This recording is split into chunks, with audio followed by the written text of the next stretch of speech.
Bonjour à tous, chers amis du Petit Ballon. Nous sommes avec Jean-Michel Deluc, notre sommelier. Bonjour à tous, nous sommes aussi avec Martin. Ah, tout à fait. Pour déguster un Bandol. Un Bandol, alors vous savez que c'est une appellation que j'aime beaucoup. Ça, c'est vrai. J'y ai beaucoup de souvenirs dans cette région et j'y ai beaucoup d'amis et je suis toujours ravi d'aller dans ce coin-là.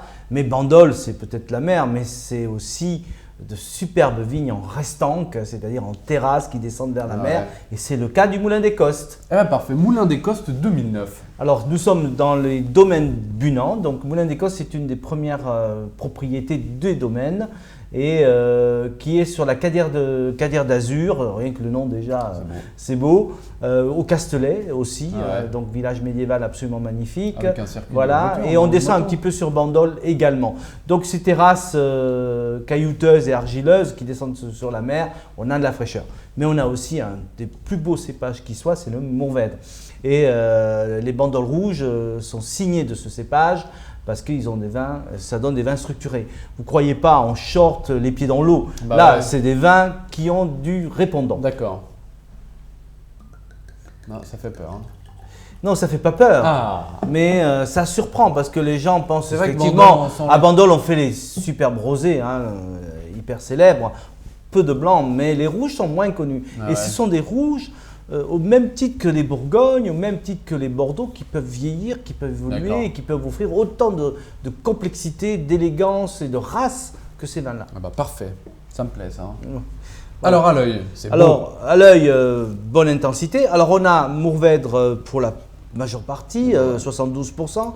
On a un petit peu de Grenache, un petit peu de Cinsault et un petit peu de Syrah. Donc là aussi, c'est un assemblage, mais quand même dominé par ce cépage royal qu'est le Mourvèdre. D'accord. Qui est un cépage d'origine espagnole. Parfait. Voilà. Au nez. Au nez, donc on a un vin complexe. Alors on a ce côté soleil, certes, mais on a aussi le côté racinaire. Ce que j'aime bien dans les vins, c'est-à-dire l'impression de remonter jusqu'aux racines. On a un vin d'une belle complexité aromatique, beaucoup de fruits rouges, des fruits noirs, mais également des notes épicées, tout à fait. des notes minérales. Donc on a un vrai terroir. Ça, c'est compliqué le minéral, je trouve. Minéral, oui, effectivement, mais c'est ce que je dis, quand je mets le nez dans un verre et que j'ai l'impression de remonter jusqu'aux racines, c'est plutôt bon signe.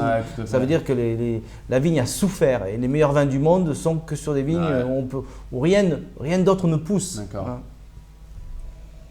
Alors à l'aération, vous lui trouverez des notes un peu plus mentholées, réglissées. Alors voilà, c'est un vin, là il est jeune, on vient d'ouvrir la bouteille. Ça, c'est des vins qui méritent un carafage indiscutablement. D'accord. Ça a besoin de s'aérer, de s'ouvrir pour vraiment la... C'est pas longtemps. C'est vrai que ça change beaucoup là. Ça change déjà dans le verre. Et donc on voit ces notes épicées et fruitées qui sont dominantes. Il y a du bois, légèrement fumé, toasté. Alors nous sommes sur un terroir bio. Ça c'est bien. Oui, c'est plutôt bien et quand c'est bio et bon, c'est encore mieux. Ça c'est vrai. Voilà, bon après on peut se dire que dans ces régions-là, ils n'ont pas trop de problèmes de mauvais temps. Ça c'est sûr. Voilà. Donc, parfait. En bouche.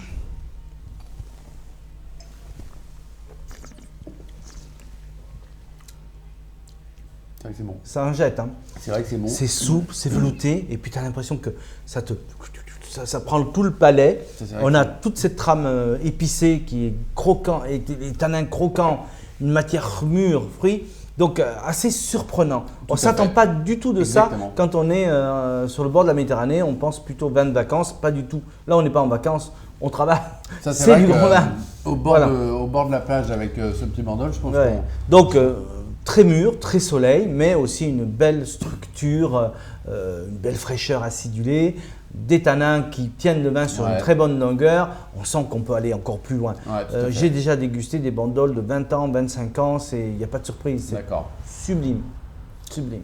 Donc pour le déguster, il va falloir l'aérer une bonne heure ou même 2 bonnes heures. Alors si on veut le boire aujourd'hui, oui, 2 bonnes heures. C'est un vin qui va pouvoir se garder une dizaine d'années, une quinzaine d'années sans aucun souci, c'est surprenant. Voilà, alors évidemment, dans 15 ans, on n'aura pas besoin de le carafer autant. Voilà, si vous voulez en profiter aujourd'hui, passez-le en carafe, 2 heures avant. Voilà, ce serait parfait. Ça va ressortir le fruit, vous allez voir, ça va sublimer la trame aromatique qui est absolument fabuleuse. Ouais, tout à fait. Complète. Et servir à 18. Servir à 18 et surtout avec quoi? Bonne cuisine de... Alors là, on est sur un vin quand même structuré. On peut aller sur des viandes rouges, on peut aller sur des gibiers. Là, alors là, pas de problème sur la il lui faut biche, il lui le faut du sanglier. répondant, quoi. Voilà, on peut aller sur des viandes c'est marqué, canard sauvage. Voilà. Moi, je fais souvent des magrets de canard simplement poêlés et je fais un déglaçage à la liqueur de cassis, par exemple, pour lier un peu la sauce. Et voilà, c'est ces vins qui peuvent tenir ça. Un canard aux cerises, on peut également.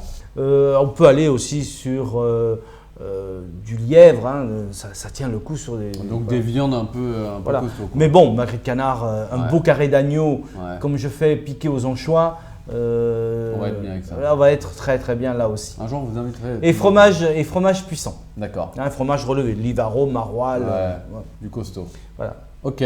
Et bah parfait. Alors, c'était donc le Bunan. Bunan, c'est le domaine. Alors, le domaine Bunan qui rassemble plusieurs propriétés, dont le Moulin des Costes. Alors là, c'est le Moulin des Costes, c'est la première propriété des domaines Bunan. Parfait. Moulin à Costes des années 60. Jean-Michel, merci pour cette bonne découverte. Donc, grand vin. Grand vin, grande dégustation. À très vite. À très bientôt.